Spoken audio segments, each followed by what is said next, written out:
Bien le bonjour les amis, bienvenue dans cette suite de vidéos toujours sur Jasp où nous allons apprendre à créer de nouvelles variables. Dans la vidéo précédente, nous avons étiqueté, labellisé et recodé les variables. À l'issue de ces, à l'issue de cela, nous avons exporté notre base de données au format Jasp. Donc, pour cette vidéo, nous allons directement ouvrir cette base de données au format Jasp.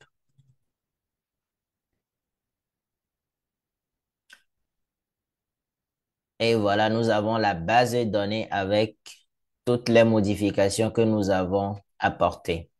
L'idée, justement, c'est d'apprendre à créer de nouvelles variables avec les variables qui existent déjà. D'accord? Donc là, par exemple, nous avons les variables poids et taille. Si nous voulons un peu calculer l'IMC, l'indice de masse corporelle, qui, je le rappelle, c'est égal au poids divisé par le carré de la taille. La taille à la bonne unité, ici, c'est en mètres. Vous voyez que c'est 1,87, 1,87 m, etc. Donc, nous allons diviser donc le poids par le carré de la taille. Comment est-ce qu'il faut faire? Alors, quand on défile un peu vers la fin de la base de données, vous voyez qu'il y a un petit plus ici en noir. Donc, quand on met la souris dessus, ça nous dit qu'il faut ajouter une colonne calculée. Effectivement, c'est ce que nous voulons faire. Nous voulons ajouter une colonne calculée. Donc, quand on clique dessus, on a ce petit onglet où on nous demande donc de donner le nom de la variable que nous voulons créer. Donc, nous pouvons directement mettre indice de masse corporelle et nous pouvons immédiatement donner le type de la variable. D'accord? Donc, comme nous voulons faire le poids sur le carré de la taille, c'est une quantité. Donc, c'est une variable quantitative. Donc, on va cliquer sur échelle et nous allons cliquer sur créer une colonne. D'accord. Donc, vous voyez que on a un espace qui est dédié un peu à la manipulation de cette variable que nous voulons créer. Mais quand on vient en bas ici, on voit qu'effectivement que Jasper a créé une colonne qui porte le nom que nous lui avons donné et qui attend donc des valeurs. Pour l'instant, on n'a encore aucune valeur. D'accord? Donc, vous voyez que le nom, c'est indice de masse corporelle. Le nom long, ça a le même nom. Le type de la colonne, c'est le type que nous lui avons donné, échelle. Donc, voilà. Je prends pas la peine de donner une description. Et par défaut, vous voyez que ça, toutes les variables portent un peu le type quanti. D'accord? On va juste cliquer ici, Converting Types, pour amener chaque variable à son type d'origine. D'accord? Et alors, pour pouvoir le faire, vous voyez qu'au-dessus ici, nous avons pas mal d'opérateurs mathématiques donc, que nous pouvons utiliser. Nous avons l'addition, la soustraction, la multiplication, la division, le coefficient, etc., la racine carrée. Et ici également, à droite, ici, nous avons pas mal de fonctions qui existent déjà. Donc, pour ce que nous voulons faire, nous voulons tout simplement diviser le poids par le carré de la taille. D'accord? Nous allons commencer donc par identifier la variable. La première, donc, c'est le poids. Donc, nous allons cliquer dessus et l'amener ici. OK? Donc, c'est du drag and drop. Ici, vous voyez qu'on a dit computed with drag and drop. Nous allons prendre et déposer donc le poids. Nous voulons diviser le poids. Donc, on a la souris. Ici, c'est la division. Donc, on clique dessus et directement, ça divise par, je le rappelle, le carré de la taille.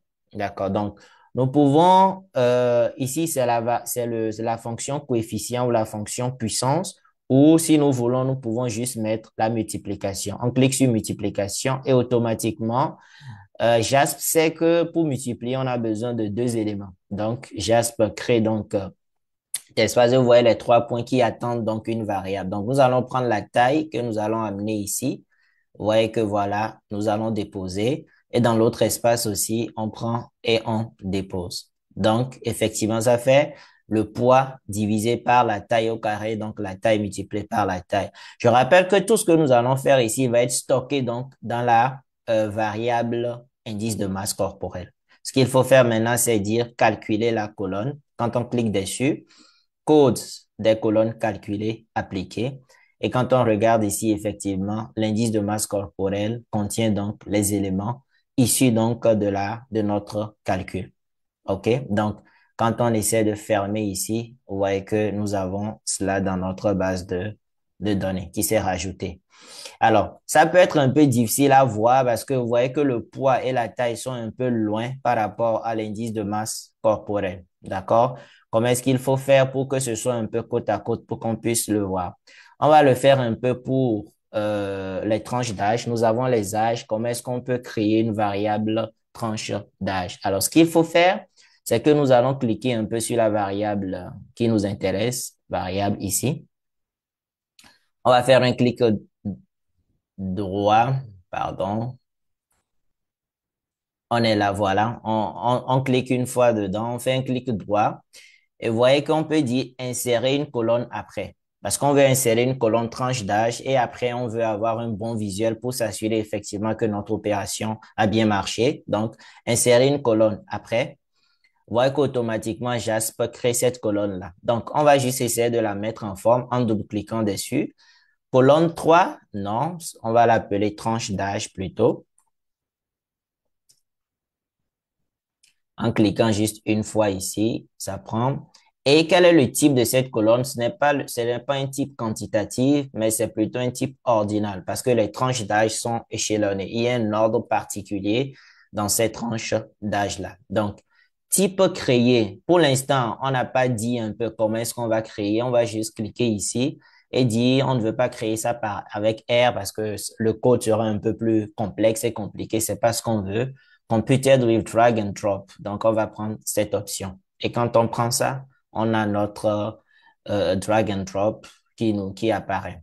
On va juste cliquer ici pour ramener chaque variable à son type d'origine. Donc, toutes les manipulations que nous allons faire ici donc vont être appliquées donc à la variable tranche d'âge qui, je le rappelle, est déjà même dans la liste des variables.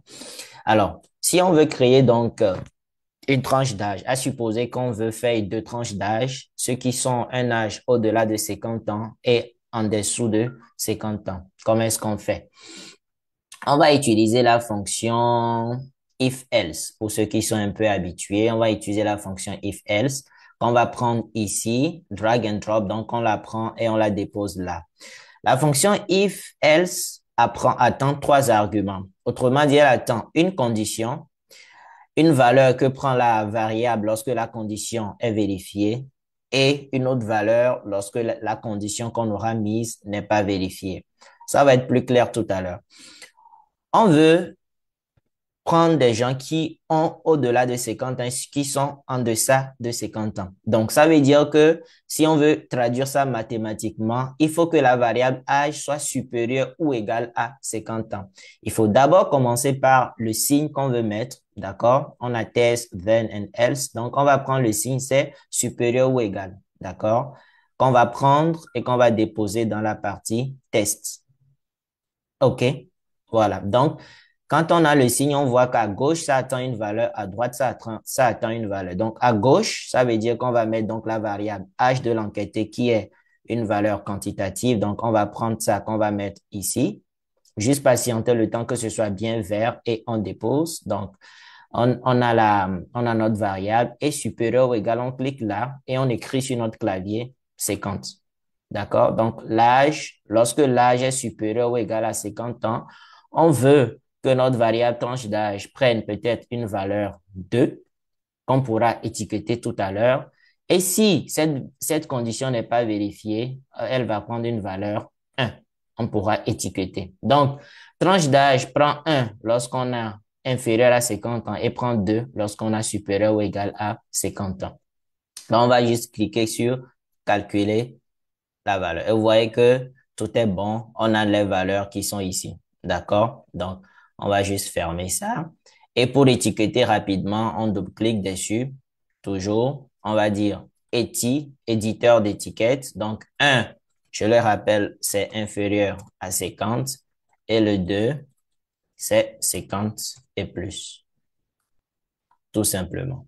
Et quand on ferme, voilà. Donc, on a notre variable tranche d'âge que nous avons créée.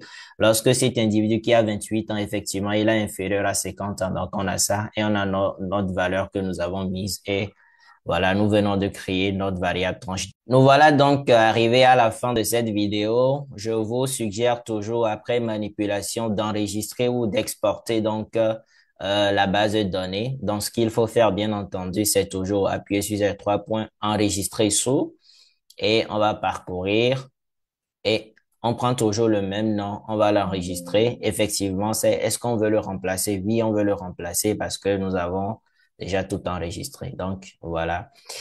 Donc, ce qui met fin donc à cette vidéo sur la création de variables. Prenez soin de tous ceux qui vous sont chers. C'était moi. La paix sur vous. Bye bye.